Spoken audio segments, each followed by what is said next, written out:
बोल शंकर बस बोल शंकर भगवान की जय। एक और तो बोला तो आ जाओ। बोल शंकर भगवान की जय। पता होना चाहिए कितने श्रोतागण बैठे। हम बड़ा कितने खूब तेज बोलेंगे। बोल शंकर भगवान की जय। स्थान व काल निरूपण।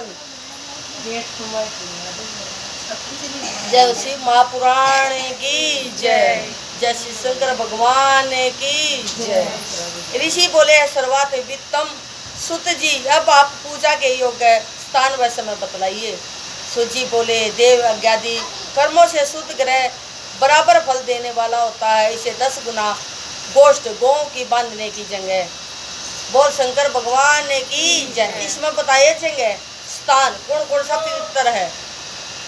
ठीक है, कौन कौन से स्थान पर हम यज्ञ हवन आदि कर सके हैं, तो वो जगह बताई है कि कौन कौन सी है, कौन कौन सी शुद्ध है और जहाँ हम अपने अच्छे अच्छे काम कर सके हैं। बोल शंकर भगवान की जय। ऋषि बोले सर्वात वित्तम सूजी अब आप पूजा के योग्य स्थान व समय बतलाइए। सूजी बोले देव अज्ञादि कर्मों से शुद्ध ग्रह बराबर फल देने वाला होता है। इसे 10 गुना गोष्ठ गौ के फल गौ के बांधने की जगह जहाँ गौ बंधती हो वो जगह बहुत शुभ मानी गई है। और इससे 10 गुना जल का तट, इससे भी बढ़िया शुद्ध जल का तट, उससे 10 गुना बेल तुलसी पीपल की जड़, देवालय, तीर्थ का तट, तीर्थ नदी का तट, सप्त गंगा का तट जिसमें गंगा गोदावरी कावेरी ताम्रपर्णी सिंधु सरयू रेवा ये 7 नदियाँ सप्त गंगा कहलाती है। इनमें 10 गुना फल समुद्र का तट और उससे 10 गुना पर्वत की चोटी पर पूजन करने से होता है। बोल शंकर भगवान की जय। और सबसे अधिक फल तो वहाँ जहाँ अपना मन लगे, जैसे हमारा ही जगह पर मन लग रहा है, जहाँ अपना मन लगे, शुभ मन में विचार अच्छे होने चाहिए और श्रद्धा होनी चाहिए। बोल शंकर भगवान की जय। सतयुग में यज्ञ दान आदि से पूर्व फल की प्राप्ति होती है। त्रेता में तिहाई, द्वापर में आदि और कलयुग में चौथाई। ठीक है, सतयुग में जो दान करे थे उसके फल की पूरी प्राप्ति होती। अच्छा, फिर त्रेता में तिहाई हो गया, एक हिस्सा कट गया, 3 हिस्से रह गए। और फिर द्वापर में आधा और कलयुग में तो चौथा हिस्सा मिला है। ठीक है, बोल शंकर भगवान की जय। हम जो पुण्य करे हैं उसका चौथा हिस्सा मिला, हमने पूरा ना मिलता। चौथाई और आधा से अधिक कलयुग बीतने पर इससे भी कम फल प्राप्त होता है, परंतु शुद्ध हृदय से किया हुआ कर्म या पूजन बराबर फल देता है।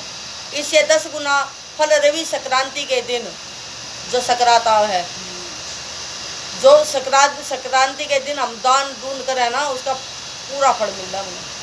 रवि संक्रांति के दिन, रवि संक्रांति के दिन उससे 10 गुना तुला और मेष संक्रांति में तथा चंद्र ग्रहण में उससे भी 10 गुना फल की प्राप्ति होती है। जब ग्रहण पड़े है और हम दान करे हैं उसका भी पूरा फल मिल रहा है। ग्रहण मतलब जिस टाइम चल रहा है उस टाइम या होने के बाद में जब नहाते संक्रांति के दिन। हाँ हाँ, वो तो ग्रहण होने के बाद, ग्रहण होने के बाद 10 गुना फल मिल रहा है हमें जब उस टाइम हम दान पुण्य करें। बोल शंकर भगवान की जय। तथा सूर्य ग्रहण में तो उससे भी 10 गुना फल प्राप्त होता है, क्योंकि यह उत्तम और पूर्ण काल है। उस समय तप आदि करना समयोचित होने से पुण्यदायक है और ऐसे समय सत्पुरुषों की संगति करने का फल करोड़ सूर्य के समान होता है। बड़ी आदमियों द्वारा सत की संगति, सत्य की संगति का मतलब भजन कीर्तन करे हैं, हम भगवान का नाम ले हैं तभी। बोल शंकर भगवान की जय। तपोनिष्ठ, ज्ञाननिष्ठ और योगी यति पूजा के पात्र हैं। ऐसे समय में जो इनकी पूजा करता है उसके पाप खत्म हो जाते हैं। फिर यह ब्राह्मण भी पूजा का पात्र है। जिसने 24 लाख गायत्री का जप किया हो वह संपूर्ण काल और योग का दाता है। वह अपने दाता की पापों से रक्षा करती है, इसी से वह गायत्री कहलाती है। गायत्री के जाप से शुद्ध हुआ ही ब्राह्मण शुद्ध है, वही सब प्रकार से योग्य पात्र है। नर नारी आदि जीव कोई भी हो जो भूखा हो वही अन्न दान का पात्र है। इच्छा वाले को देना ही अभिष्टदायक है। मांगने पर दिया तो आधा फल, सेवक को दिया तो चौथाई फल, और आदि ब्राह्मण दीन हो तो उसे देने से 10 वर्ष का फल प्राप्त होता है। ब्राह्मण तो जाति से ब्राह्मण ही है। यदि ब्राह्मण वेद पाठी है गायत्री के जाप से युक्त है तो उसे दान देने से वैकुंठ की प्राप्ति होती है। बोल शंकर भगवान की जय। शिव भगत को दान देने से कैलाश की और सभी प्रकार के दान जिस उद्देश्य दिए जाते हैं उससे उसी प्रकार के फल प्राप्त होते हैं। जैसे हो थोड़ा या बहुत देवार्पण बुद्धि से किया हुआ दान अनंत भोग देता है। अगर दान करना बहुत जरूरी है, इसमें ये बताई है कि अपनी बुद्धि से दो या बचा के दो। अपने हमने सोच समझ कर दान दिया तो उसका फल बहुत गुणा मिल रहा है। एक मांगने पर दिया, मांगने पर इतना नहीं लगता, किसी ने मारता मांग लिया हमने दे दिया, वो दान नहीं लगा। हम जो अपनी इच्छा से दे खाएंगे वो दान है। बोल शंकर भगवान की जय। फल प्राप्त होते हैं। जैसे थोड़ा या बहुत देवार्पण बुद्धि से किया हुआ दान अनंत भोग देता है। मनुष्य को तप और दान ये दोनों ही सर्वदा करना चाहिए। देवता की तृप्ति के लिए सभी भोग मिलते हैं। ईश्वरार्पण बुद्धि से दान करे तो मोक्ष मिलता है। इस अध्याय के पढ़ने सुनने से धर्म बुद्धि उत्पन्न होती है और ज्ञान की सिद्धि होती है। बोल शंकर भगवान की जय। 16वां अध्याय पार्थिव पूजन। पार्थिव पूजन भगवान शिवलिंग का पूजन, जो पत्थर का शिवलिंग बना रहे हैं उसका हम पूजन करें तो हमें क्या फल मिला है और उसकी पूजा कैसे करनी चाहिए। बोल शंकर भगवान की जय। पार्थिव पूजन। ऋषि बोले, है सुजी अब आप हमें उस पार्थिव पूजन की विधि बतलाइए कि जिससे सभी अभिष्ट सिद्ध होते हैं। सुत जी बोले, है महर्षियों, मिट्टी से बनाई हुई प्रतिमा का पूजन करने से पुरुष हो या स्त्री सभी के मनोरथ पूर्ण होते हैं। इसके लिए नदी, तालाब, कुआं या जल के भीतर की मिट्टी लाकर सुगंधित द्रव्य से चूर्ण से उसका सेवन करे और अच्छे मंडप में बैठकर दूध डालकर अपने हाथ से सुंदर प्रतिमा बनावे। सुनो शिवलिंग की पूजा, सुनो बैठो। प्रतिमा बनावे, फिर पद्मासन से स्थित होकर उस पार्थिव प्रतिमा का आदर से पूजन करे। गणेश, सूर्य, विष्णु, पार्वती, शिव जी की मूर्ति और शिव जी के शिवलिंग का तो ब्राह्मण सदैव पूजन करे। जो इस प्रकार षोडोपचार युक्त पूजन करता है उसके मनोरथ अवश्य ही सिद्ध होते हैं। किसी भी देवता के स्थापित किए लिंग पर 3 शेर नैवेद्य और स्वयं उत्पन्न हुए लिंग पर 5 शेर का नैवेद्य चढ़ाने का नियम है। इसी प्रकार जो 1000 नैवेद्य चढ़ाता है यदि वह ब्राह्मण है तो उसे 70 लोक की प्राप्ति होती है। बोल शंकर भगवान की जय। जो शिवलिंग अपने आप स्वयंभू हो ना, स्वयंभू जो धरती में फोड़ अपने आप निकला है उस पर 5 शेर चढ़े हैं।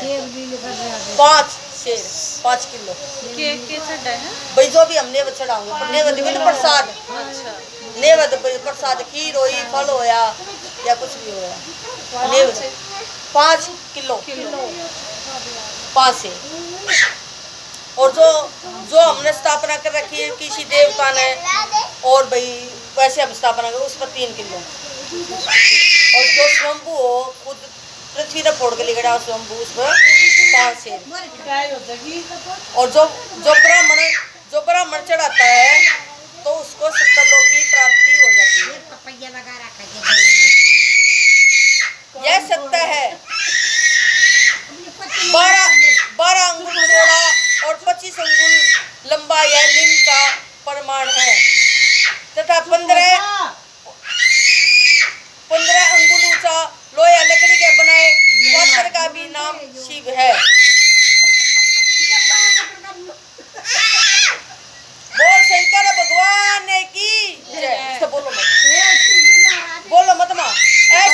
की पूजा कहलाती है। और इनके अभिषेक से आत्म बुद्धि, गंध चढ़ाने की पुण्य प्राप्ति, नेवर चढ़ाने से आयु और तृप्ति तथा धूप देने से धन की प्राप्ति होती है। दीप से ज्ञान और तंबूल से भोग मिलता है। अतएव स्नान आदि से 6 पूजन के अंग का यत्न पूर्वक साधन करें। नमस्कार हो जप दोनों से भी अभिष्टदायक है।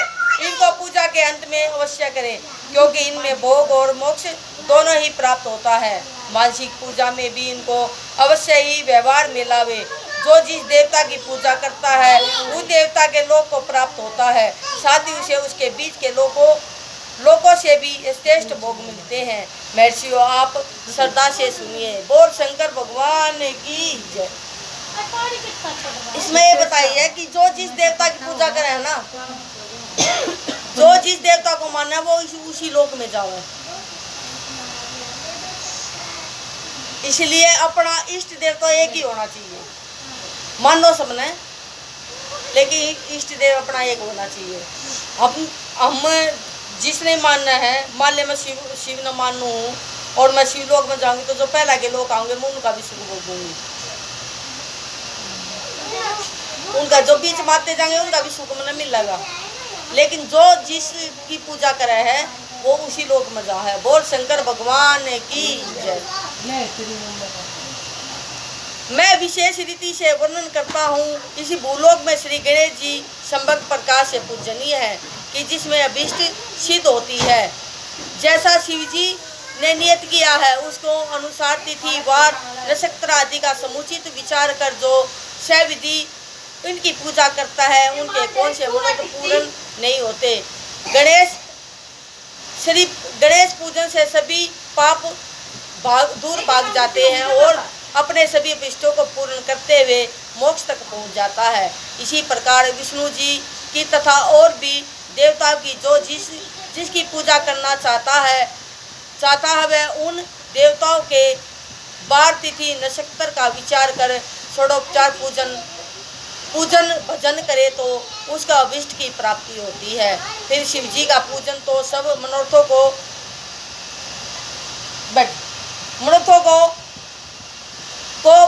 को देने वाला है। जो अदरा नक्षत्र है, माँ अदरा में माघ कृष्णा चतुर्दशी को शिव जी का पूजन करता है, उसकी आयु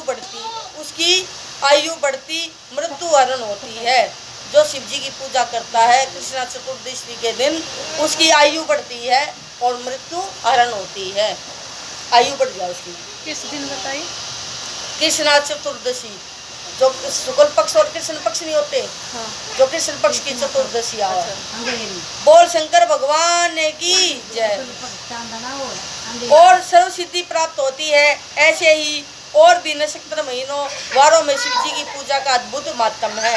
शिव जी का यजन भोग और मोक्ष का देने वाला है। तारों के हिसाब से कार्तिक मास में देवताओं का यजन विशेष फलदायक होता है। कार्तिक मास में विद्वानों को उचित है कि वह उस महीने में मनोरथों का यजन भजन करे, क्योंकि कार्तिक मास में देवताओं का यजन सर्व भोगप्रद और सर्व व्याधि हरता है। कार्तिक मास में रविवार के दिन जो सूर्य की पूजा करता है, कार्तिक मास एतवार के दिन पूजा करता है और तेल तथा कपास का दान करता है, उसके यदि कुष्ठ रोग हो तो वह दूर हो जाता है।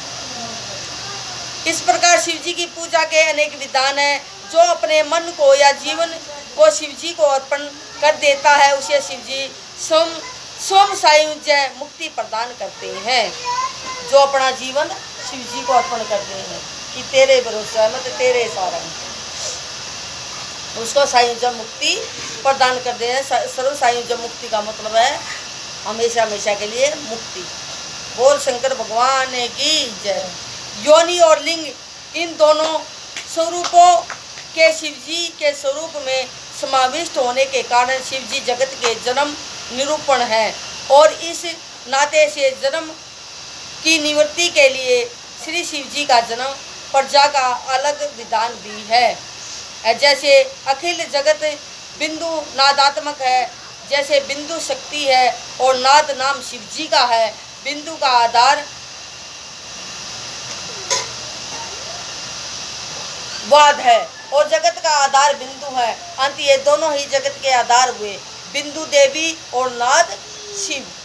जो बिंदु है वो माँ पार्वती और नाद है वो भगवान शिव शंकर। क्योंकि संभोग जो किया, सबसे पहले नारी और पुरुष तो यही बने और फिर इन्होंने संभोग किया, तभी तो इस सृष्टि की रचना होनी चालू हुई। तो इसलिए ये जन्मदाता तो हमारे यही है, सृष्टि को रचाने वाले। बोल शंकर भगवान की जय। उसी से ये दोनों शिवलिंग इस नाम से कहे गए। शिवलिंग जो यो होती है, यो निश्चय, ये है पार्वती की योनि, पार्वती की योनि, और जो ऊपर है वो शिव का लिंग। बोल शंकर भगवान की जय। लिंग इस नाम से कहे गए। अंत जन्म की निवृत्ति के लिए शिवलिंग को पूजे। अगर जन्म की निवृत्ति के लिए हमने जन्म लिया है, उसकी निवृत्ति हो, उसका बढ़िया वो हो, या कोई बच्चा है चाहिए, या जन्म की निवृत्ति के लिए शिवलिंग को पूजे। देवी रूप माता बिंदु, शिव रूप पिता नाद है। पूज्य माता पिता की पूजा करने से नीचे परमानंद प्राप्त होता है। बोल शंकर भगवान की जय। पूज्य माता पिता की पूजा करने से नीचे परमानंद प्राप्त होता है। जिस माता पिता ने हमें जन्म दिया है, उनकी हम सेवा पूजा करें तो हमें परमानंद मिलता है, परम आनंद। बोल शंकर भगवान की जय। जिसे परम आनंद की इच्छा हो वह शिवलिंग की पूजा करे। अपने माता पिता की करो, शिवलिंग की करो। शिवलिंग और माँ पार्वती और शिवलिंग हमारे माता पिता हैं।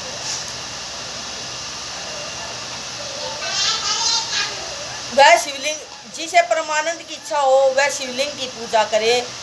जैसे जो पुत्र माता पिता की सेवा करता है उस पर माता पिता कृपालु रहते हैं, वैसे ही शिवलिंग माता पिता के इस मुख्य रूप को जानकर उनकी पूजा करे। है मुनि पुंगो, जैसे भगर वर्गा अर्थात प्रकृति और पुरुष ये ही दोनों जन्म के मुख्य हैं, वैसे ही शिवलिंग है। पुरुष से प्रकृति में मेल ही जन्म कहलाता है और प्रकृति से व्यक्त हुआ और तो दूसरा जन्म कहलाया। अतएव जंतु पुरुष से ही जन्म और मृत्यु जन्म बारंबार प्राप्त करता है। जन्म और मृत्यु बार बार हो है, बार बार जन्म ले ले है, मर जा है, अपने कार्य करके अपनी ड्यूटी नहीं भागा, फिर जन्म ले ले है, फिर मर जा है, फिर जन्म ले, ये बारंबार चलता रहे है, प्राप्त करता है। माया से जन्म से जीर्ण और इसी से जीव दाम पड़ा है। जन्म होते ही यह फांसी में बन जाता है। जन्म होते फांसी में बन जा है, किसी का भी जन्म होया फांसी में बन जाता और इसी से इस जीव शब्द का अर्थ हुआ है। अतएव जन्म की फांसी से छूटने के लिए जन्मलिंग को अच्छी तरह पूजे। भय से भंग प्रकृति का नाम पड़ा और यह प्राकृत शब्द मात्रा आदि से प्राकृतिक तथा इंद्रिया और भोजन से भग का यह भग से भोग ऐसा शब्द हुआ। अतः मुख्य भग और प्रकृति और भगवान श्री शिवजी भगवान कहे गए। इस प्रकार से ही भगवान भोग के दाता और कोई मौका देने वाला नहीं है। भग के स्वामी भगवान ही भगर है और भग के सहित लिंग और लिंग सहित भग यहाँ और वहाँ नित्य भोग के लिए है। बोल शंकर भगवान की जय। भग और प्राकृतिक, इसमें भग और प्राकृतिक। प्राकृतिक के हो प्राकृतिक? जो चीज भगवान ने बनाई, मनुष्य ने नहीं। ये जो दीवार ये प्राकृतिक नहीं है, ये मनुष्य ने बनाई है। जमीन है प्राकृतिक, मिट्टी है प्राकृतिक, मिट्टी को कोई नहीं बना सकता, भगवान ने बना रखी है। पेड़ पौधे हैं, घास है, जीव जंतु है, मनुष्य है, ये प्राकृतिक है। भगवान जब भीतर बच्चा वो है पढ़ पाए तो किसी ने पता थोड़ी है के है, वो भगवान बना हुआ है। और भगवान प्राकृतिक है, भगवान जन्मदाता है, भगवान शिव ने कहा ही, एक ने कहा है भगवान शिव ही है जो प्राकृतिक है। और भग का मतलब भय से भोग, भोग का मतलब खाना, जन्म लेना और उसका पालन करना, बिना खाए थोड़ी जीवेगा आदमी, भोग, ये सब भगवान ही है। इसमें सब में भगवान जानो, ये इसके भगवान सदा शिव माने गए और भगवान शिव ही है। बोल शंकर भगवान की। इसलिए श्री भग वाले महादेव लिंग की पूजा करना ही योग्य है। भग के स्वामी भगवान ही भग्र हैं और भग के सहित लिंग और लिंग सहित भग यहाँ और वहाँ नित्य भोग के लिए हैं। इसलिए श्री भग वाले महादेव जी शिवलिंग की पूजा करना ही योग्य है। शिव शक्ति के लिए मिलाप का नाम लिंग है। शिव और शक्ति, शिव और शक्ति का मिलाप होया, जैसे पति और पत्नी मिलते हैं वैसे शिव और पार्वती जब मिले तो उसी का नाम शिवलिंग पड़ा, शिवलिंग बना, उसी से पूजा हुई। बोल शंकर भगवान की जय। शिव शक्ति के मिलाप का नाम लिंग है। शिव जी अपने लिंग के पूजन करने से प्रसन्न हो जाते हैं। इस लिंग को सादर पूजन करता है वह जन्म आदि से निवृत्त हो जाता है। आदित्यवार के दिन पंचगव्य द्वारा शिव जी को स्नान करावे। गोबर, गोमूत्र, गोदूध, गोधृत, गोधृत का मतलब है गो का घी, गोबर, गोमूत्र, गो का दूध, गो का घी और मधु, शहद, यही पंच गव्य हैं। फिर दूध आदि से अलग स्नान करावे, दूध आदि से अलग से स्नान करावे। फिर शहद, ईख का रस और गो का दूध से अन्न का नैवेद्य बनाकर प्रणव पूर्वक चढ़ावे। जो इस प्रकार आदित्यवार के दिन प्रणव पूर्वक महालिंग की पूजा करता है उसका पूर्व जन्म नहीं होता, मुक्ति हो जाए। रुद्राक्ष धारण करने से आधा, मंत्र जपने से पौन, पूजन से पूर्व भक्ति प्राप्त करता है। शिवलिंग और उसके भक्तों को पूजन से मनुष्य को मुक्ति प्राप्त होती है। इस अध्याय को पढ़ने और सुनने से शिव जी की दृढ़ भक्ति प्राप्त होती है। बोल शंकर भगवान की जय।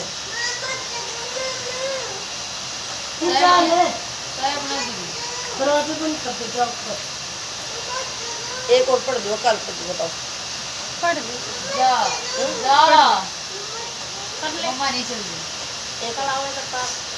बोल शंकर भगवान की जय। प्रणव पंचाक्षरी का महत्व। पंचाक्षरी का महत्व। पंचाक्षरी का मतलब पंचाक्षर मंत्र जो है ओम नमो शिवाय, उसको पंचाक्षर मंत्र बोलते हैं, उसका महत्व बताया है। ठीक है, बोल शंकर भगवान की जय। ऋषियों ने कहा है मामुनि प्रणव एवं सरलिंग का क्या महत्व है तथा शिव जी की भक्ति पूजा का क्या विधान है, हमें सुनाइए। सूत जी बोले है ऋषियों, यह आप लोगों ने बड़ा उत्तम प्रश्न पूछा है। इसका उत्तर तो महादेव जी ही जानते हैं, अन्य नहीं। फिर भी शिव जी की कृपा से कहता हूँ, श्री शिव जी आपकी और हमारी रक्षा करे। प्रकृति से उत्पन्न हुआ पर, प्रकृति से उत्पन्न हुआ पर, प्रकृति का पहला अक्षर पर संसार दोनों का स्वरूप है। संसार में दोनों का चला है उसका स्वरूप है, इसलिए पंडिती से प्रणव कहते हैं। पर प्रपंच न नहीं तो वह तुमने, अर्थात तुम में कुछ परपंच नहीं है, यही प्रणव का अर्थ है जो जपने वाले को मोक्ष देता है, इसलिए यह प्रणव कहा जाता है। यह प्रणव माया से रहित होने के कारण सर्वदा नवीन है और इसी से पंडिती से प्रणव कहते हैं। यह प्रणव सूक्ष्म स्थूल दो प्रकार का है। इसको एकांत में जपने से भोग की प्राप्ति होती है। और जो इसे 36 करोड़ जप लेता है वह योगी हो जाता है। यह आकार, उकार, मकार, बिंदु और नाद सहित तथा शब्द कला, काल कला से युक्त है, अर्थात ए, ओम, ए, उ, मैं, इन 3 दीर्घ अक्षरों और मात्राओं सहित प्रणव होता है जो योगियों के हृदय में निवास करता है। यही शिव शक्ति की एकता और तत्व स्वरूप तथा समस्त पापों का नाशक भी है। पार्वती के इच्छुकों का हर्षव प्रणव के जप से सारे पाप स्वयं ही दूर हो जाते हैं तथा निवृत्ति के इच्छुकों को दीर्घ जप करना चाहिए। वेद के आदि में तथा दोनों समय की संध्या वंदना में सर्वप्रथम ओमकार का प्रयोग करना चाहिए। प्रणव के 9 करोड़ जप से पुरुष शुद्ध हो जाता है, फिर 9 करोड़ जप से पृथ्वी का जप, फिर इतने ही जप से तेज का, इतने ही 9 करोड़ जप से वायु का और 9 करोड़ से गंधाधिक का जाप होता है। ऐ ब्राह्मणों, नित्य सहस्त्र मंत्र जप करने से ओमकार से प्रभुत्व हो शुद्ध योग को प्राप्त होता है। फिर जितेंद्रिय होकर जो 105 करोड़ प्रणव का जप करता है वह पंचावरण से बाहर शिवलोक को प्राप्त होता है, जहाँ राजमंडप, उत्तम नदी का स्थान और तप रूप वृषभ के दर्शन होते हैं। जहाँ नदी का स्थान है उसके आगे शिव भैरव को कोई नहीं जानता। वहाँ नंदकेश्वर 12 स्थित होकर पंचाक्षर मंत्र की उपासना करते हैं। महात्माओं का वाक्य है कि शिवलोक की जानकारी बिना शिवजी की कृपा के नहीं होती। जो ब्राह्मण और गुरु से प्राप्त कर शिव पंचाक्षरी का 5 लाख जप करता है उसकी आयु बढ़ती है। स्त्री तव से छूट जाती है, क्षत्रिय तव से छूटकर ब्राह्मण हो जाता है और पुण्य मुक्त हो जाता है। वैश्य से छूटकर क्षत्रिय हो जाता है और वह ब्राह्मण कहलाता है तथा शूद्र 25,000 जपे तो वह ब्राह्मण के समान शुद्ध हो जाता है, क्योंकि यह मंत्र शिव स्वरूप है और जो उसको धारण कर लेता है वह शिव रूप हो जाता है। शिव भक्ति की यही मानता है। जो जितना कर्म पूर्वक शिव मंत्र जपता है उसकी देह में शिव जी की उतनी ही सनिष्ठा प्राप्त होती है, इसमें संदेह नहीं। शिव भक्ति स्त्रियां देवी लिंग रूप हो जाती हैं और वे जिनका मंत्र जपती हैं उनके शरीर से उतनी ही भगवती की समीपता प्राप्त होती है। शिव जी की पूजा से विद्वान को आनंद की प्राप्ति होती है। शिवलिंग की पूजा शिव भक्ति की पूजा है और जो भक्ति पूर्वक षोडोपचार युक्त पूजन करता है वह शिव रूप होकर शिव को प्राप्त हो जाता है। यह अध्याय वेद समस्त जो इस अध्याय को पढ़ता है उस पर शिव जी की अद्भुत कृपा होती है और वह सिद्धियों को प्राप्त कर लेता है। बोल शंकर भगवान की जय। इसने कही है जो पंचाक्षरी मंत्र 5 लाख जपता है। पंचाक्षरी मंत्र का मतलब है ओम नमो शिवाय। 5 लाख जपे। जो स्त्री है वो स्त्री तव से छूट जाती है। जो स्त्री है स्त्री का जन्म नहीं होता उसका फिर। और जो ब्राह्मण है, ब्राह्मण जपे 5 लाख तो वो देवता बन गया है। और जो क्षत्रिय जपे, जो क्षत्रिय जपे, क्षत्रिय जिसमें भगवान कृष्ण ने जन्म लिया था और राम ने लिया था, वो क्षत्रिय जपे तो पंडित बन गया। और जो वैश्य जपे, वैश्य का मतलब जो तुम्हारी जाति आओ, जो वैश्य जपे तो वो क्षत्रिय हो जाए। वैश्या नहीं वैश्य वैश्य। और जो शूद्र जपे जो इनकी जाति है वो शूद्र जपे तो वो वैश्य हो जाए। वैश्य जपे तो क्षत्रिय हो जाए, क्षत्रिय जपे तो पंडित हो जाए, पंडित जपे तो देवता हो जाए, और स्त्री जपे तो स्त्री तो से छूट जाए। और शंकर भगवान की जय। और जो देवता जपे तो भगवान शिव ने प्यारे हो जाए, अपने पास बुला ले, उन्हें अपना पद दे दे है उन्हें। इसके पंचाक्षरी मंत्र का इतना बड़ा महत्व बताया है। ओम नमो शिवाय जपते रहो। बोल शंकर भगवान की जय। ऋषि बोले हैं स्वार्थवत सूची बंद और मोक्ष क्या है। बंद एक तो बंद बंद कह रहा है और एक मोक्ष मुक्ति। मोक्ष का मतलब है मुक्ति और बंद का मतलब है बंधन। जो जन्म मृत्यु के बंधन में रहे हैं और मोक्ष होने के बाद वो ना तो जन्म लेता ना मृत्यु होती है, अपना ऊपर देवताओं के पास रहे हैं अपने स्वर्ग में। ठीक है ना, उसने खाने की चिंता ना, उसने बनाने की चिंता ना, कमाने की चिंता। भगवान का भजन करो और अपने आप पेट भर जा, खाते भी कौन है वो तो। ठीक है, उन भूख प्यास कुछ नहीं है। बोल शंकर भगवान की जय।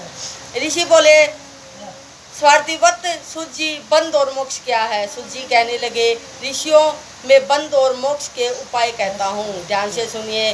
प्रकृति के 8 बंदरों के कारण ही आत्मा की जीव संज्ञा हुई है। इनसे छूटकर मुक्ति को पाता है। प्रकृति के आगे बुद्धि और बुद्धि के आगे गुणात्मक अहंकार और पंचतंत्र मात्रा, यही सब 8 प्रकृति है। इन्हीं 8 से यह देह है और इसे जो कुछ क्रिया हो रही है वो इसी का नाम कर्म है। जो देह से हम जो भी काम कर रहे हैं इसका नाम कर्म है। जो हम काम कर हमारा कर्म है। ठीक है, अच्छा कर रहा है वो भी कर्म है, बुंदा कर रहा है वो भी कुकर्म है। कर्म है। फिर कर्म से देह इस प्रकार बारंबार होते हैं। स्थूल, सूक्ष्म और कारण, ये 3 प्रकार के शरीर होते हैं। स्थूल व्यापार करता, सूक्ष्म इंद्रियों का भोग करता तथा कारण शरीर आत्मा के उपभोग के निर्मित है। कर्मों के द्वारा ही है पुण्य भोगता है और इन्हीं से सुख दुख की प्राप्ति होती है। इस काल में यह जीव कर्म रूपी डोर से बारंबार बंधकर कर्मों से तीनों शरीर रहित चक्रवर्ती से भ्रमता रहता है। दूर तो तब हो तब चक्रवर्ती का पूजन करे। 8 प्रकृति ही 8 चक्र है। शिव जी इनमें परे है, वही चक्र करता है, वही 8 को बस में किए स्थित है। वे शिव जी सर्व और परिपूर्ण है। जो मन वचन शरीर और धन से बेर लिंग या भगत जनों में शिव भावना करके उनकी पूजा करते हैं, उन पर वे महेश जो प्रकृति के पर शिव है निसंदेह अवश्य ही प्रसन्न होते हैं। सूजी बोले है ब्राह्मणों सुनिए, मैं लिंग हूँ, मैं सब कामनाएं पूर्ण होती है। वह स्थूल भी है और सूक्ष्म भी, उसी को पंचाक्षर भी कहते हैं। उनकी पूजा ही मोक्ष है। इनके अतिरिक्त पुरुषार्थ से जो प्रकृति भी बनाए हुए बहुत से लिंग है जिन्हें शिव जी ही जानते हैं, अन्य नहीं। किंतु पृथ्वी के विकास से मैं 5 लिंग कहता हूँ। लिंग तो बहुत है, उनको भगवान शिव ही जान है, लेकिन ब्रह्मा कह रहे हैं फिर भी मैं 5 लिंग तुम